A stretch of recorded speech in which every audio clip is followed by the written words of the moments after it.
God is vir ons 'n skuilplek en 'n bron van krag. As hulp in benoudheid is hy altyd te vind. Daarom sal ons nie bang wees nie. Wanneer die aarde skud en berge wankel in die hart van die see, sy waters kan maar woed, kan maar skuim. Berge kan maar bewe in sy dreuning. Daar's 'n rivier in sy watervore verskaf vreugde aan die stad van God, die heiligste woonplek van die Allerhoogste. God is in ons midde. Ons sal nie wankel nie. God sal ons help wanneer die oggend aanbreek. Nasies mag onstuimig wees en koninkryke mag wankel. Maar wanneer hy sy stem laat hoor, sidder die aarde. Die Here, heerser oor alle magte, is met ons. 'n Toevlugsoord is die God van Jakob vir ons. Kom kyk na die dade van die Here. Hy wat groot dinge op aarde doen. Wees stil en weet dat hy God is. Ver verhewe bo die nasies. Ver verhewe bo die aarde. Die Here, heerser oor alle magte, is met ons. 'n Toevlugsoord vir elkeen van sy kinders. Wees stil en weet dat hy God is. Amen.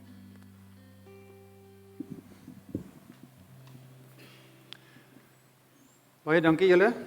Waardeer dit baie dat julle elke aand hier is, vir ons begelei met die sang en die voorgaan. Net voor ons begin wil ek weer sommer van die boeke bekendstel. Die een wat nou aansluit by vanaand se boodskap, net een ding is noodsaaklik, is opgedeel in 52 weke. Dit is soos 'n boek wat jy deur die jaar kan gebruik in jou stilte tyd. Daar is oordeenkings vir elke dag van die jaar. Maar nie so dat dit net vir jou gedagtes gee om te lees nie, maar jou uitnooi om self stil te word en self na God te luister, want dit is waaroor dit gaan. Weet ek hou glad nie van geestelike dagboeke wat jy nou maar net 'n stukkie lees en bid nie. Want jy kan dit doen sonder om enigstens met God te praat of om na hom te luister self.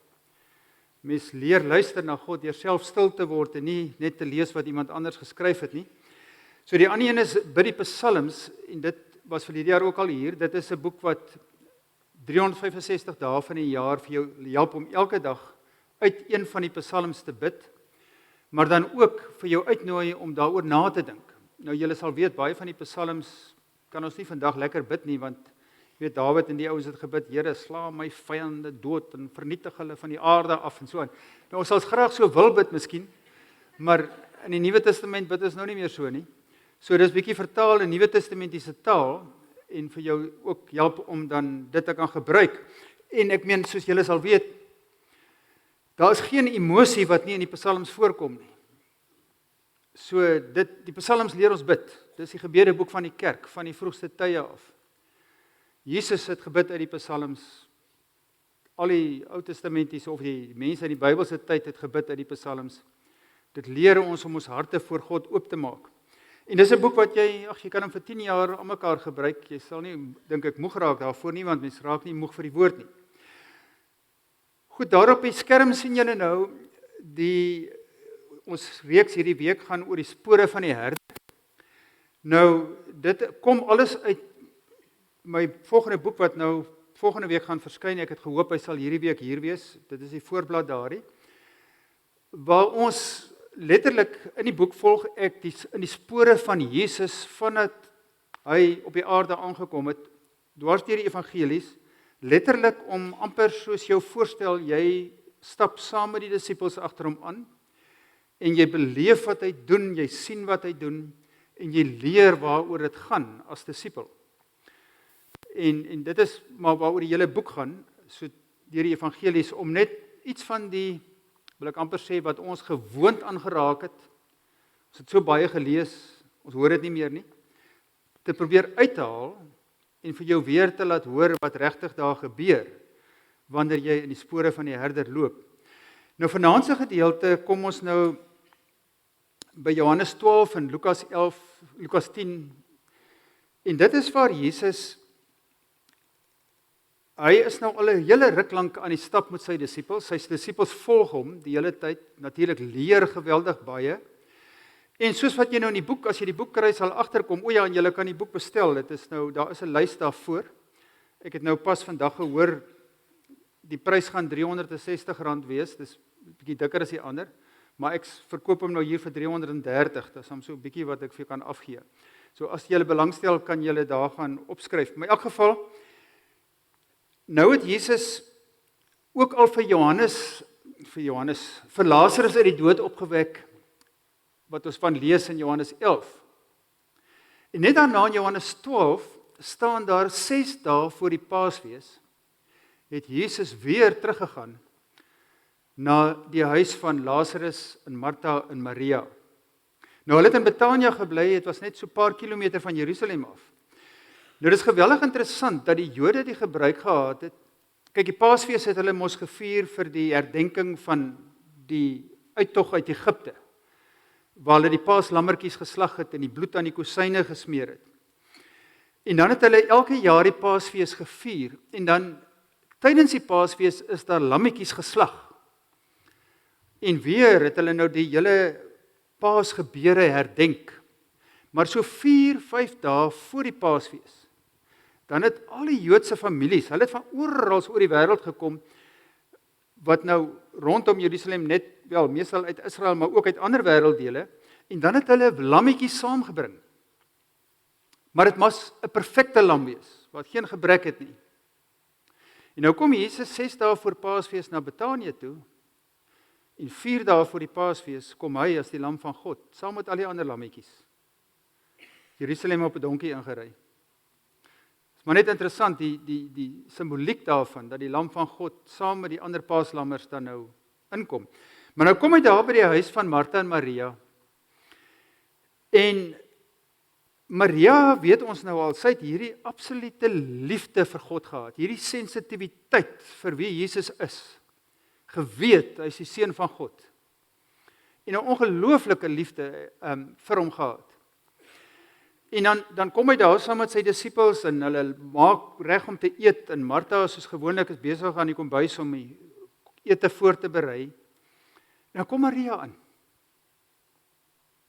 sonder woorde, met 'n fles vol egte, baie duur nardesolie. Nou die nardesplant kom daar die noorde van Indië iewers wat hulle het gekry het, 'n baie skaars en 'n baie duur plant wat baie lekker geruik het. En dit sou 'n dagloner omtrent 'n jaar neem, 365 dae se werk om so 'n flesie nardesolie te koop. So vir Maria, wat waarskynlik nie 'n baie welgestelde familie was nie, was dit 'n groot ding. En sy kom en sy breek daai fles op sy voete, en salf sy voete en droog dit met haar hare af. En die hele huis is deurtrek met die geur van daai reukolie. Dan staan die disippels hier eenkant, en nou Judas wat die geldbeers gedra het, vererg hom. Sê, wat gaan hier aan? Kan hierdie olie nie verkoop gewees het vir 300 silwerstukke en ons het uitgedeel het aan die armes nie? En Jesus baie rustig draai na hulle toe en sê, los haar. Sy het dit met die oog op my begrafnis gedoen. Julle die armes altyd by julle, maar ek is nie altyd by julle. Sien, Jesus sien haar hart raak. Jesus sê nie, dis 'n vermorsing van geld nie. Hy sien wat in Maria se hart omgaan, en daarom ontvang hy dit met oorgawe. Martha is nog altyd daar besig in die kombuis. Nou die ander ding wat vir my interessant is daar, is dat dis net hoe Jesus is. Jy weet, Hy weet, Judas dra die geldbeurs, en Johannes skryf, Judas het dit gesê eintlik, omdat hy gehoop het, hy kan van daai geld sy eie hande daarop lê. Jesus het dit geweet. Jesus het geweet wie is Judas, hy het geweet, hy gebruik van die geld, maar hy het nooit onbeskaam of verneder of uitgehaal voor die ander nie. Hy het hom net gelos. En dan, Lukas glo, ek vertel dieselfde verhaal, maar uit 'n ander hoek uit, dan sê Lukas, toe het Maria by die voete van Jesus gaan sit, en na sy woorde geluister. Maar Martha was baie bedrywig om alles klaar te maak. Sy is daar in die kombuis toe, sy wil graag ook nou vir die Here seker 'n bietjie bederf en lekker kos maak en so aan. Maar nou loer sy so en sê sy, maar ek meen Martha sit daar en niks doen nie. Hoe is dit moontlik?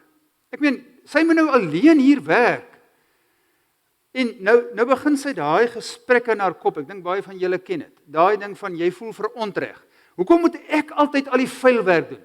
Hoekom moet ek alleen hier sit te werk terwyl hulle daar lekker sit te gesels? Hoekom kan sy my nie kom help nie? Kan die Here dan nou nie sien wat hier aangaan nie? Daai gevoel van verontregting en die kwaad en die blameer hier binne. Weet jy, kry dit baie keer by mense in die kerk ook. As hulle betrokke is en nou ruk lank gewerk het in diensaksies so wat ook al. Ja, niemand sê vir my dankie nie, niemand waardeer wat ek doen nie. Wat gaan hier aan? En natuurlik sulke mense wat so verontreg is. Die manier waarop hulle bid is baie vreemd. Dis wat Martha doen. Kyk, om met God te praat, om met Jesus te praat, is mos om te bid. Nou gaan vertel sy vir hom wat hy moet doen. En dit is wat verontregte en besige mense doen. Hulle vertel vir God wat hy moet doen. God moet nou doen wat hulle wil gedoen hê. Nou gaan sê sy, Jesus, kyk net wat gaan hierin. Kan u nie sien dat my suster my alleen laat bedien nie? Sê sy moet my kom help.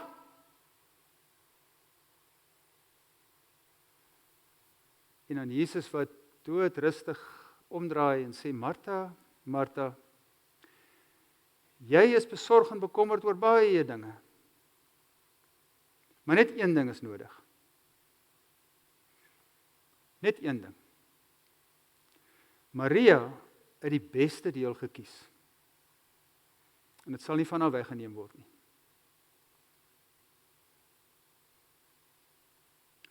Maria het die beste deel gekies. Sy sit net daar by sy voete en sy luister. Hoe is dit moontlik? Nee, jy weet, dit is my baie interessant. Jesus reageer nie, hy pamper lang nie mense wat sy egos oorneem en vir hom wil voorskryf wat hy moet doen en vir ander blameer en ander beskuldig en ander aanval en kritiseer nie, hy doen dit nie. Sê maar net, maak jou oë oop en sien. En so baie mense wat my opval is vandag, mense wat dieselfde reageer is Martha, dieselfde voel is Martha. Weet, ons gebruik baie hierdie teks, as mense daar by Shema kom, dan laat ek hulle stil word en luister na die teks. Dan vra ek vir hulle na die tyd, nou kom ons deel, wat het julle gehoor? Wat het jy vanoggend by die Here gehoor? Baie gereeld, ek wil amper sê 80%. Ja, maar weet jy, ek het eintlik bietjie simpatie met Martha. Want ons kan tog nie almal net by die voete van die Here sit nie. Wie gaan die werk doen? Dis mos nie wat ek gevra het nie. Ek het nie gevra moet weet jy simpatie nie. Ek het nie gevra wie gaan die werk doen nie. Ek het gevra wat het jy gehoor? Wat het jy vir jouself gehoor? Maar die ego spring op en sê nee, dis nie reg nie. Die ego sê nee, sy kan nie daar sit nie. Sy moet kom help. Iemand moet die werk doen. Want die ego wil homself verontskuldig wat ook nie daar wil gaan sit nie. Die ego wil nie hê hierdie Jesus moet nou my besige wêreld binnendring laat ek net by sy voete moet gaan sit nie. Die ego wil vir hom vertel, nee, dit is nie reg nie.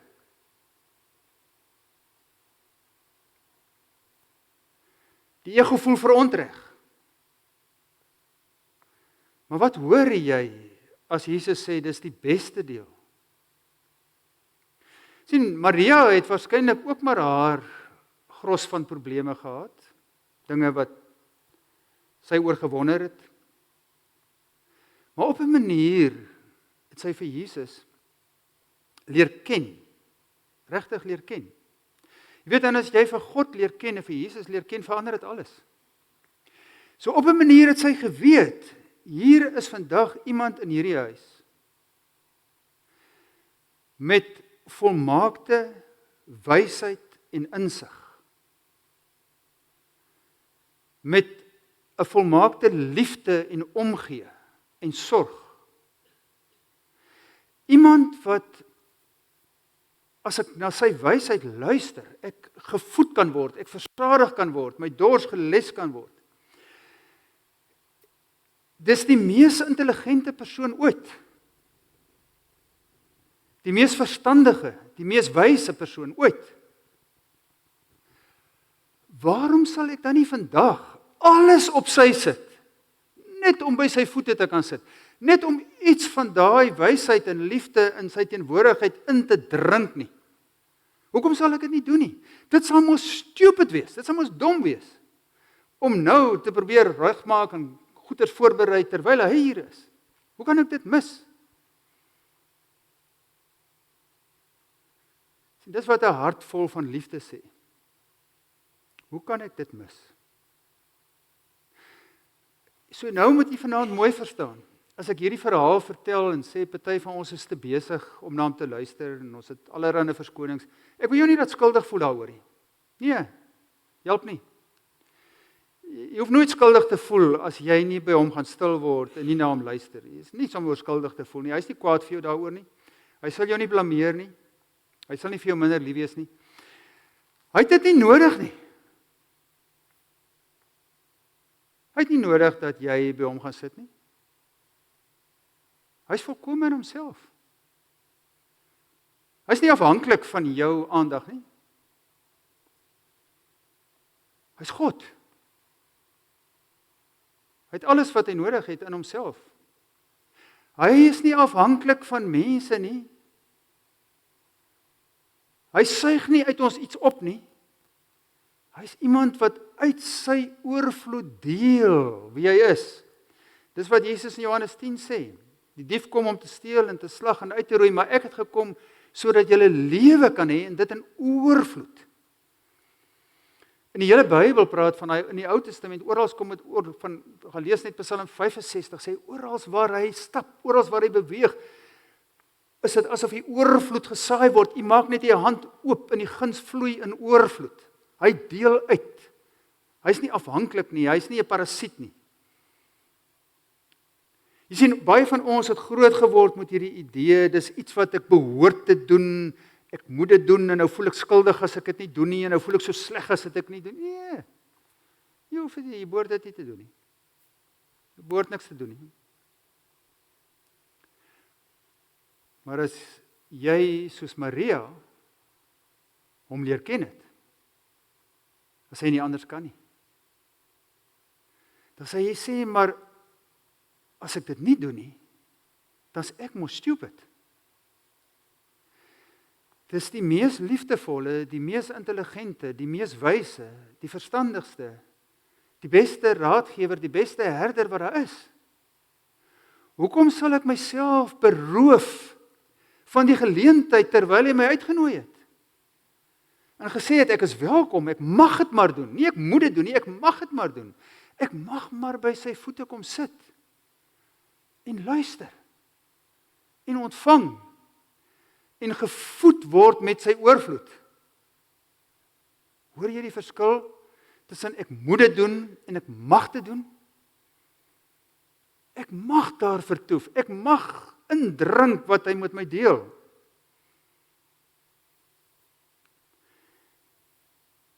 Jy sien, dit wat Jesus aanspreek, as hy vir Martha sê, Martha, Martha, jy is besorg en bekommerd oor baie dinge, is nie omdat sy werk nie. Nee, is niks verkeerd om te werk nie. Dit is 'n goeie ding om te werk. Dit is 'n goeie ding om diens te lewer. Daar is niks verkeerd mee nie. Maar dis nie wat Jesus sê nie. Hy sê jy is besorg en bekommerd oor baie dinge. Jou kop is so vol van al die goed waaroor jy bekommerd is, Martha. Wees stil en weet dat ek God is. Kom sit net. Raak net rustig en luister. Laat jou hart stil word. Help nie om so besorg en bekommerd te wees nie. Bring jou nêrens nie. Wees net stil. Maria het die beste deel gekies. Want dis die deel wat elke mens so nodig het, om net daar te sit en te ontvang en in te drink. Want jy sien, gebed in sy diepste wese is nie om vir God te vertel wat hy moet doen nie. Baie van ons gebede bestaan daaruit dat ons vir die Here nou gaan vertel, Here asseblief, vandag is dit nou so en so en sis en so, en nou moet u net so en so maak, en u moet so en so voorsien, en u moet hier en daar help, en Here, help net daai ou, en help daai ou, en help daai ou. Dink jy weet nie daarvan nie?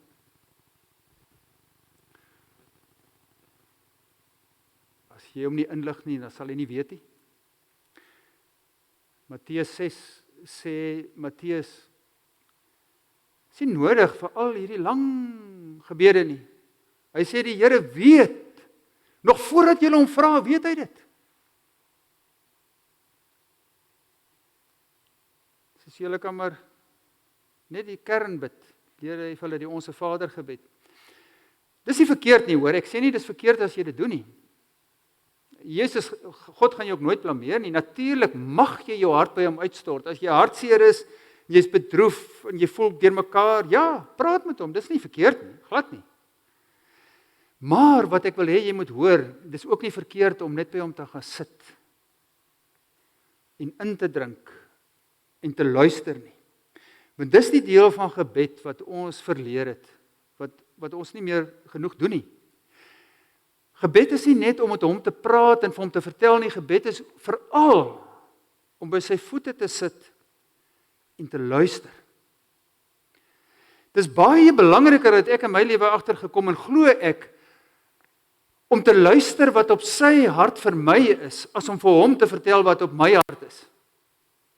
Hy weet in elk geval wat op my hart is. Ek weet dit, hy weet dit.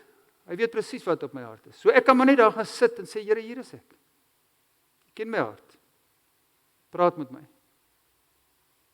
Ek luister. Nou tye in jou lewe wat jy nie woorde het nie.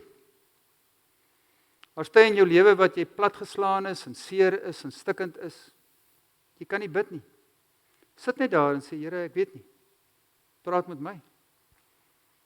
Wat mis ek dalk? Wat moet ek hoor? Laat u wysheid vir my net my verstand oopmaak, laat ek kan sien, wat het ek dalk gemis, wat het ek dalk verkeerd, waar het ek dalk iets gemis. En nie vir hom probeer vertel wat hy mis nie.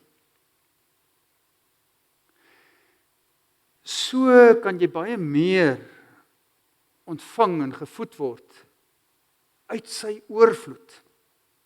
Dit wat jy regtig nodig het. So Maria, ons kan sê, Martha ten minste, Martha kon net sowel daar in die kombuis gewees het, baie besig, maar met 'n rustige hart. Terwyl sy hier en daar opvang wat Jesus sê en dankbaar is vir die bietjies wat sy hoor. En Maria sou net sowel by sy voete kon sit, met 'n besige kop en niks hoor wat hy sê nie. So jy kan hoor, dit gaan nie oor die uiterlike aktiwiteit nie, dit gaan oor die innerlike ingesteldheid van die hart. Om te leer, om te sit en te ontspan en te luister. Want die wat in die spore van die herder loop, en die disippels het dit geweet. Aan Markus 1 vers 35 staan dit al.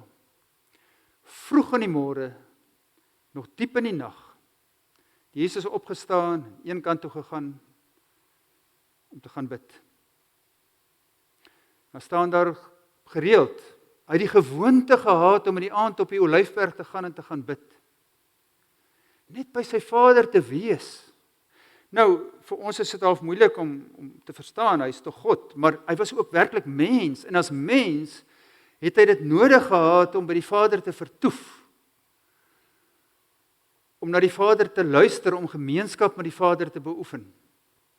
Daarom het hy dit gedoen.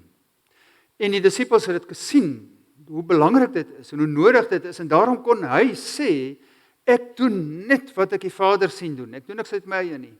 En ek sê net wat ek by die Vader hoor. Want hy het geluister. Jy sien in die ouens wat sê, jy kan nie net heeldag by die voete van die Here sit en niks doen nie. Ek meen, dit is onmoontlik. Dit is onmoontlik.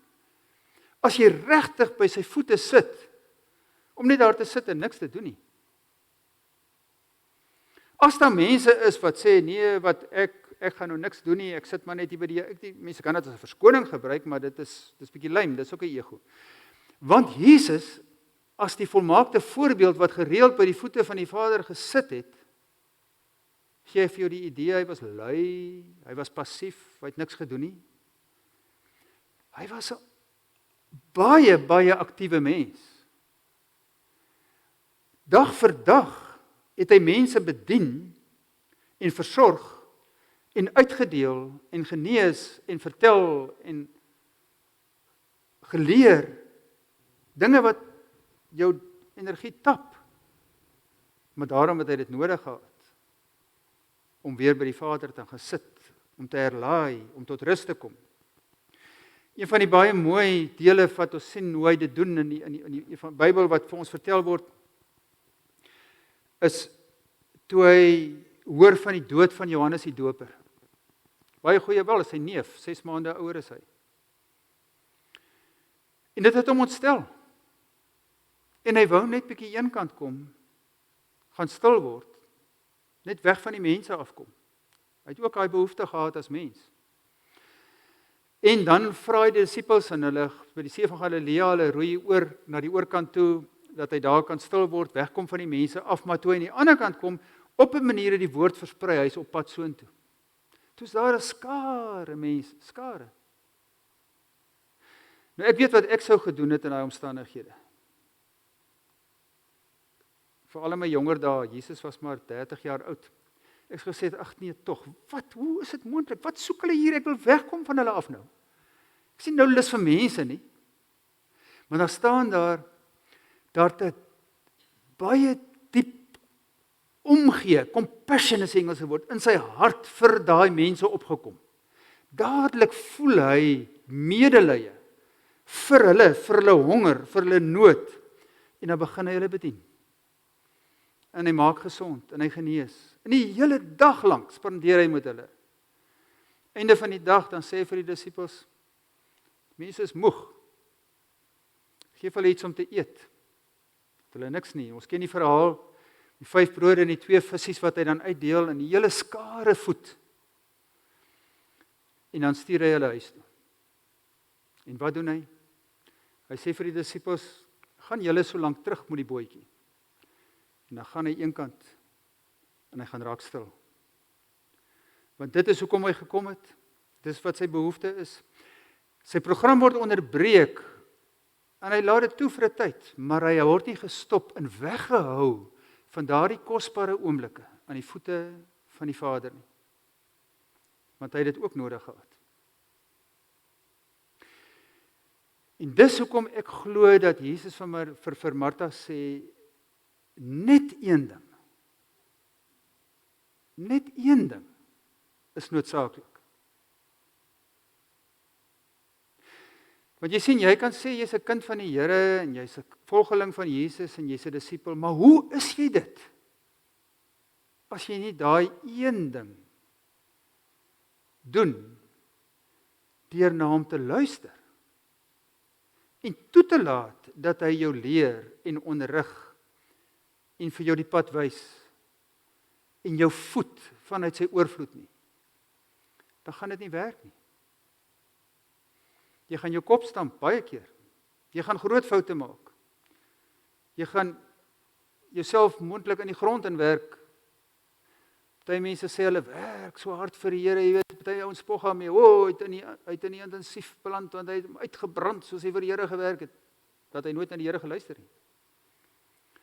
Want die Here gaan niemand wat na hom luister laat uitbrand nie. Hy sal sê, Njoka, hy stadig nou. Rus eers 'n bietjie. En dan sal hy vir jou wys hoe om verder te gaan dat jy nie uitbrand nie.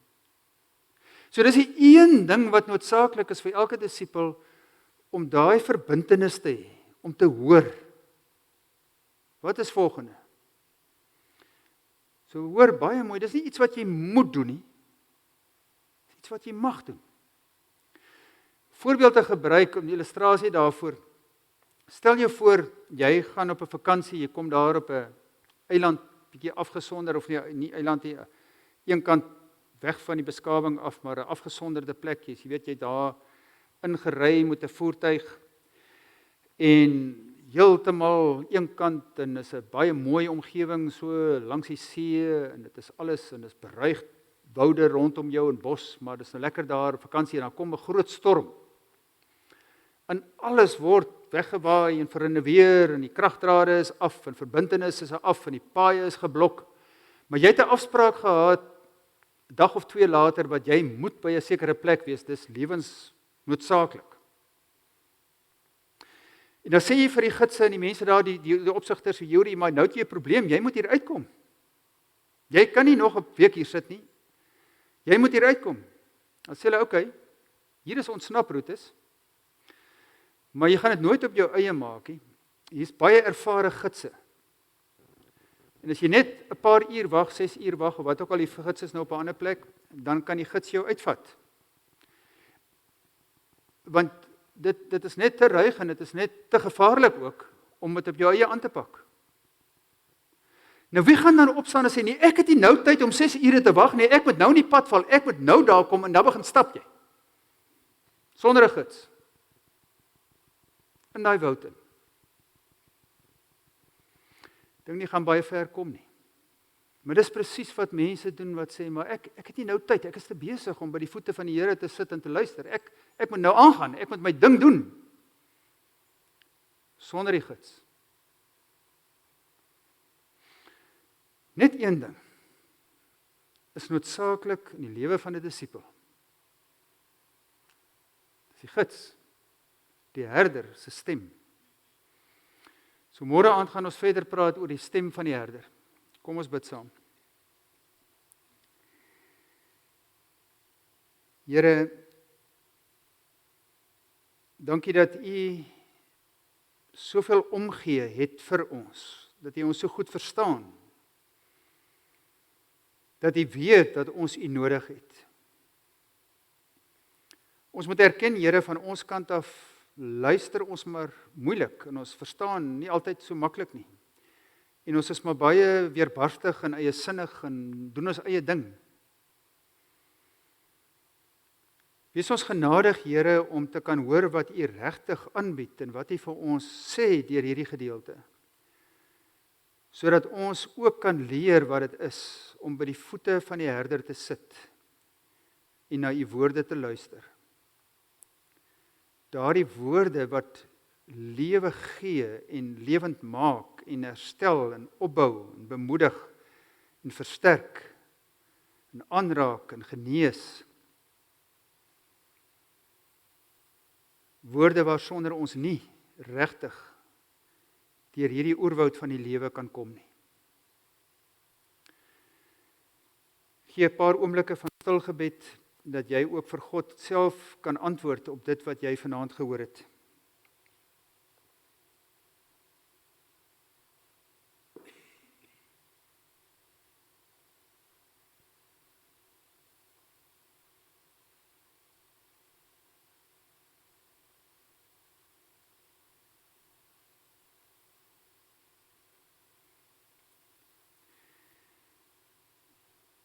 Dankie Vader, ons het vanaand opnuut weer gehoor dat U vir ons 'n skuilplek en 'n bron van krag is. As hulp in benoudheid is U altyd te vind. En daarom alleen sal ons nie bang wees nie. Al skud die aarde rondom ons en al wankel die berge in die hart van die see, en al woed die waters van die see en dit skuim, dan sal ons nie bang wees nie. Want daar's 'n rivier met lewende water, wat vreugde verskaf, wat van die troon van God uitvloei, die heiligste woonplek van die Allerhoogste, waar God in die midde van alles is, ook in die midde van my lewe, en daarom sal ek nie wankel nie. U, Here, sal my help wanneer die oggend aanbreek. Al is alles rondom my hoe onstuimig. U is die heerser oor alle magte. U is my toevlugsoord. Daarom kyk ek, Here, na die dade van die Here.